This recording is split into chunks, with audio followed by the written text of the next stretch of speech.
নমস্কার শ্রোতা বন্ধুরা, গল্পের ঝুড়ি নিয়ে আবার আজ হাজির হলাম। আমরা শুনছি ধারাবাহিক ভৌতিক গল্প রক্তচাপা।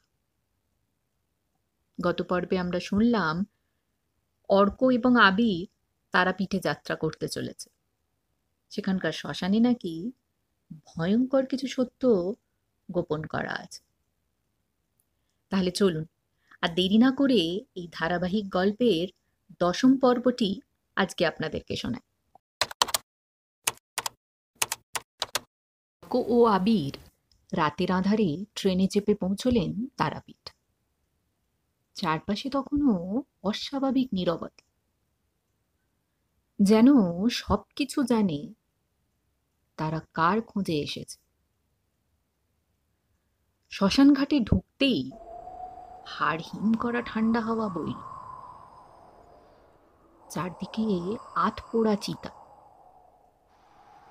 তার থেকে ভেসে আসছে ধোঁয়া আর গন্ধ। জ্বলন্ত কাঠের ফাঁক দিয়ে শোনা যাচ্ছিল ফিসফিসানি। ফিরে যা, ফিরে যা। মহারাজ আগেই বলে দিয়েছিলেন রক্তজবা বীজ মাটির নিচে চাপা আছে, যেখানে একসময় মানব বলি দেওয়া হয়েছিল। অর্ক মন্ত্র পড়ে মাটি খুঁড়তে শুরু করলেন। হঠাৎই মাটি থেকে বেরিয়ে এলো একটা শুকনো হাত,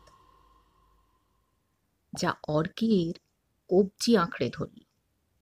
আবির চিৎকার করে উঠল, স্যার, ছাড়ুন ওটাকে। কিন্তু হাতটা ছাড়ল না। মাটির নিচ থেকে ধীরে ধীরে উঠল কঙ্কালসার দেহ। তার চোখের গহ্বর থেকে রক্ত টপ টপ করে পড়ছে।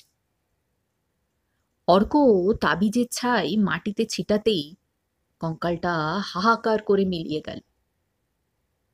অবশেষে মাটির গভীর থেকে বেরিয়ে এলো এক অদ্ভুত জিনিস, একটা কালো দানা। কিন্তু তার ভেতরে যেন রক্ত ফুটছে। এটাই রক্তজবা বীজ। অর্ক সেটি হাতে নিতেই চারপাশে বজ্রপাত শুরু হল। মনে হলো আকাশের ওপর থেকে কেউ দেখছে, কেউ রেগে গেছে। হঠাৎই শ্মশানের এক কোণ অন্ধকারে ঢেকে গেল। সেই অন্ধকার থেকে ধীরে ধীরে বেরিয়ে এলো সঞ্জনা। কিন্তু সে আর আগের মতো নয়।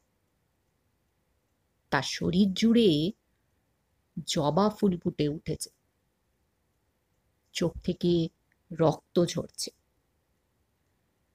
সে কর্কশ কণ্ঠে বলল,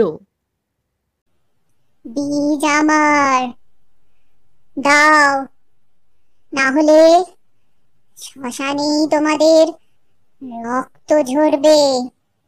অর্ক বীজটা আঁকড়ে ধরলেন।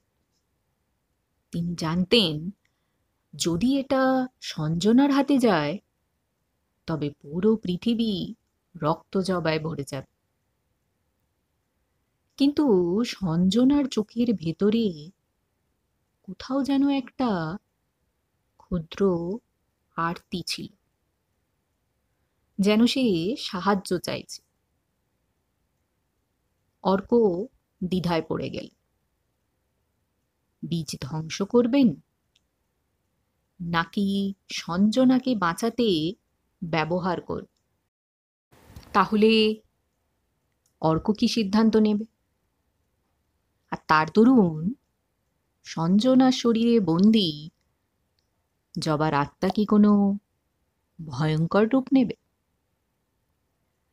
তা জানতে হলে আগামী পর্বটি আপনাদেরকে অবশ্যই শুনতে হবে।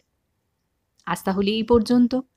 গল্পের পরবর্তী পর্বটি নিয়ে আগামীকাল আপনাদের সঙ্গে আবার দেখা হবে। ততক্ষণের জন্য গল্পটি যদি আপনাদের ভালো লেগে থাকে তাহলে অবশ্যই একটি লাইক করবেন।